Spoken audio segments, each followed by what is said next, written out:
Hello दोस्तों, नमस्कार। Ranjan study future practice it's channel और अनोखा स्टडी चैनल पे फिर से आपका स्वागत है। दोस्तों, आज मैं मॉडर्न हिस्ट्री का पार्ट 6 लेके आया हूँ, जिसमें आपको अच्छे से प्लासी का युद्ध और बक्सर का युद्ध समझाऊंगा। दोस्तों, प्लासी का युद्ध और बक्सर का युद्ध जो मॉडर्न हिस्ट्री का बहुत ही इंपॉर्टेंट पार्ट है, जिससे हर कॉम्पिटिटिव एग्जाम में पूछता है। दोस्तों, तो चलते हैं, समय बहुत कम है। तो दोस्तों देखिए, प्लासी का जो युद्ध हुआ था दोस्तों, ये हुआ था प्लासी के युद्ध लगभग ये कहाँ हुआ था? बंगाल में। प्लासी का युद्ध बंगाल में। प्लासी एक स्थान है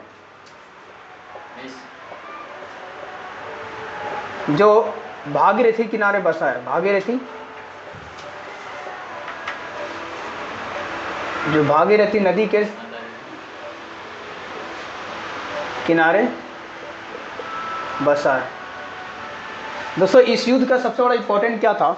सिराजुद्दौला बंगाल का नवाब था, और ये सिराजुद्दौला जो यहाँ पे कुछ ये बंगाल, ये सिराजुद्दौला क्या था कि बंगाल का नवाब था। इसके खिलाफ जितने भी लोग थे वो प्लासी क्या होता, इससे पहले एक ब्लैक हॉल की घटना होती है जो 20 जून 1756 को होती है। लेकिन प्लासी का युद्ध जो हुआ था वो कब हुआ था? ये हुआ था 23 जून 1757 में हुआ था। 23 जून 1757 को क्या होता है दोस्तों? एक तरफ पे सिराजुद्दौला और वर्सेस अंग्रेज अधिकारी जिसका नाम क्या था? अंग्रेज सेनापति। तो दोस्तों फिर से आते हैं। देखिए, ब्लैक होल की जो घटना हुई थी ये 20 जून 1757 में थी बंगाल में। कहा जाता है कि ये 18/14 की एक कमरा था, जिसमें लगभग 146 अंग्रेज के सेना लोगों को पकड़ के डाल दिया गया था। इतिहासकारों में बहुत ज़्यादा मतभेद है कि ये कहानी का हकीकत क्या है। हकीकत या तो फिर अंग्रेज़ों ने बदनाम करने के लिए ऐसा किया था, या तो फिर हकीकत भी हो सकता है, क्योंकि जब सुबह देखा गया तो सुबह इसमें 23 लोग कम से कम बचे हुए थे और बाकी लोग मर चुके थे। तो 23 लोग जो थे, इनमें से एक और व्यक्ति था जिनका नाम था हॉलवेल। इनका नाम था हॉलवेल जो था, इस बात की जिक्र जो है पूरे बंगाल में करता है, और यही जाके बात को बताता है किसको? रॉबर्ट क्लाइव को। रॉबर्ट क्लाइव कौन थे? तो रॉबर्ट क्लाइव एक अंग्रेज अधिकारी था, सेनापति था, जो अंग्रेजों की तरफ से प्लासी के युद्ध में लड़ाई लड़ा था। प्लासी के युद्ध में अंग्रेजों की तरफ से लड़ने वाला कौन था? Robert Clive. इस हॉलवेल की घटना से क्या होता है कि जो रॉबर्ट क्लाइव है वो मन में ठान लेता है इस बात को कि अब हमें क्या सिराजुद्दौला से किस तरह से बदला लेना है। तो दोस्तों, एक तो इनकी घरेलू क्लेश चल रहा था सिराजुद्दौला बंगाल में, और इसमें यह हो रहा था कि जो घरेलू क्लेश में क्या हो रहा था कि सिराजुद्दौला के खिलाफ बहुत से लोग थे, और इसी में एक सेनापति था जिसका नाम क्या था? मिर्जाफर। और मिर्जाफर दोस्तों क्या था? मिर्जाफर को अंग्रेजों ने अपनी तरफ मिला लिया, और मिलाने के बाद क्या हुआ कि उनको एक झांसा दिया कि आप जो है अब हमारी तरफ से अगर लड़ेंगे तो मैं आपको अगला बंगाल का नवाब आपको बना दूंगा। और यही हुआ दोस्तों। बाद में क्या हुआ कि धोखे से सिराजुद्दौला को मार दिया जाता है, और इसमें मिर्जाफर भी किस तरफ? इस तरफ मिल जाता है, बंगाल के अंग्रेजों की तरफ। और सिराजुद्दौला की मृत्यु के बाद अगला बंगाल का नवाब कौन बन जाता है दोस्तों? तो बन जाता है कौन? मिर्जाफर। तो 1756 में इनकी मृत्यु होने के बाद सिराजुद्दौला के नवाब कौन बन जाते हैं? तो मिर्जाफर बंगाल का नवाब बनता है। अब कहानी क्या है दोस्तों? कहानी यह है कि मिर्जाफर कुछ दिन तक आगे अच्छा शासन चला रहा होता है, लेकिन इस बीच क्या होता है कि मिर्जाफर में कुछ व्यापारी के संबंध में या फिर जो टैक्सेस के मामले उसमें क्या होता है, कुछ हेराफेरी कर देता है। तो मिर्जाफर की हेराफेरी की वजह से अंग्रेज समझ जाते हैं कि मिर्जाफर जो है खुद अपना दिमाग लगा रहा है। लेकिन क्या चाहते थे? अंग्रेज चाहते थे कि मिर्जाफर केवल कठपुतली की तरफ बैठा रहे और सारी अर्थव्यवस्था जितना भी है गतिविधियां हम करें, यानी अंग्रेज करना चाहते थे।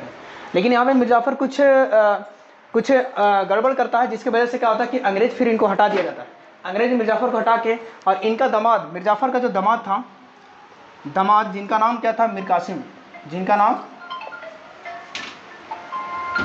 था, और मीर कासिम को राजगद्दी पे बैठा दिया जाता है, बंगाल का नवाब बना दिया जाता है, लेकिन एक कठपुतली की तरह। और इस बीच क्या होता है कि मीर कासिम भी क्या होता है कि अपना कुछ ये इस तरह से दिमाग लगाता है कि अंग्रेजों को ज़्यादा से ज़्यादा टैक्स देने से बचे। तो इसमें क्या होता है कि अंग्रेज भी इससे अनकंफर्टेबल फील करने लगते हैं, और बाद में मीर कासिम को भी हटा दिया जाता है, और फिर से दोबारा मीर जाफर को बैठा दिया जाता है। तो दोस्तों 1763 में एक कांड होता है। 1763 में पटना कांड के नाम से जाना जाता है। पटना कांड के नाम से जाना जाता है। यहाँ पर एलिस नाम के एक अंग्रेज अधिकारी होता है दोस्तों, जो एलिस जो अधिकारी होता है यहाँ पे पटना के पटना सिटी में क्या करता है कि इनके वहाँ पर मुंगेर में पटना में क्या होता है कि अंग्रेज जो था वो लड़ गया था, और इसमें लड़ाई में क्या होता है कि एलिस को मार दिया जाता है। इसको पटना कांड के नाम से जाना जाता है।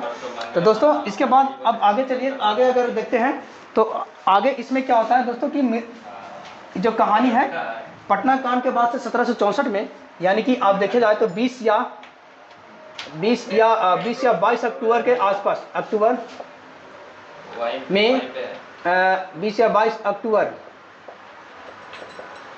में क्या होता है कि बक्सर का युद्ध होता है दोस्तों। बक्सर का युद्ध होता है। इसमें क्या होता है दोस्तों कि इसमें 3 सेना मिलकर लड़ती हैं, और भारत की 3 सबसे शक्तिशाली सेना जो एक अंग्रेजों से हार जाती है, और यही सबसे बड़ा क्या होता है कि भारत का हार होता है।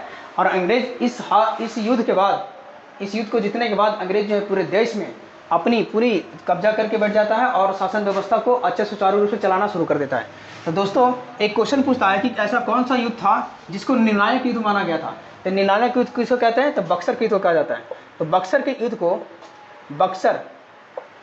बक्सर एक प्लेस है दोस्तों जो बिहार में है, और बिहार की पहली ऐसी जो जिला है बक्सर जहाँ से गंगा नदी भी एंट्री करती है। तो ये भी सवाल पूछ सका कम्पिटिटिव में। बक्सर का युद्ध में क्या होता है कि 3 सेना जो इधर से बंगाल की तरफ से लड़ते हैं, जिसका एक था मीर कासिम, और दूसरा क्या था जो अवध के नवाब था, अवध का नवाब जिनका नाम क्या था, सुजाउदौला। याद देखिएगा दोस्तों, इनमें कंफ्यूज नहीं होना है। अवध का नवाब सुजाउदौला और बंगाल का नवाब कौन था, सिराजुद्दौला। इन दोनों में क्वेश्चन देकर कंफ्यूज करता है, इसलिए आप कॉम्पिटिटिव में कभी भी फंसिए नहीं। याद रखिएगा बंगाल का नवाब पहले कौन था, सिराजुद्दौला, और अवध का नवाब कौन है, सुजाउदौला। तो दोस्तों अब देखिए, अब तीसरा नवाब कौन था, जो ये दिल्ली का शासक। तो दोस्तों अब इसमें तीसरा जो था वो मुगल शासक था। अब मुगल शासक कौन था, तो मुगल शासक जिनका नाम था शाह आलम द्वितीय। अब ये तीनों क्या कर रहे थे, ये तीनों मिलके बक्सर के युद्ध में लड़ने चले, और एक तरफ से इन तीनों थे और दूसरी तरफ से अंग्रेज था।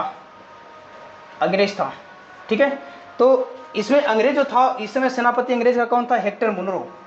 दोस्तों कौन था, हेक्टर मुनरो।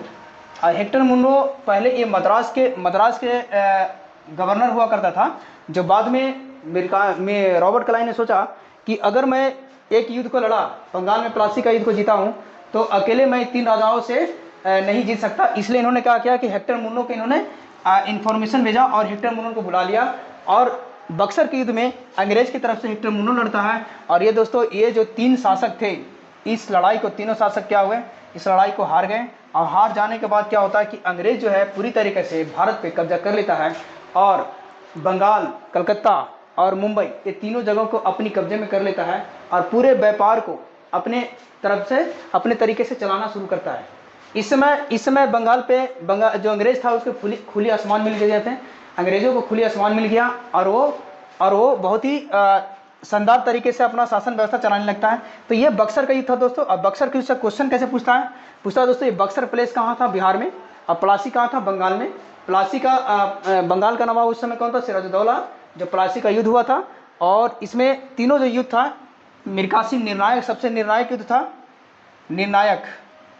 ये जो दोस्तों निर्णायक युद्ध था, निर्णायक युद्ध कहा जाता है किसको, बक्सर के युद्ध को कहा जाता है, बक्सर के युद्ध को कहा जाता है।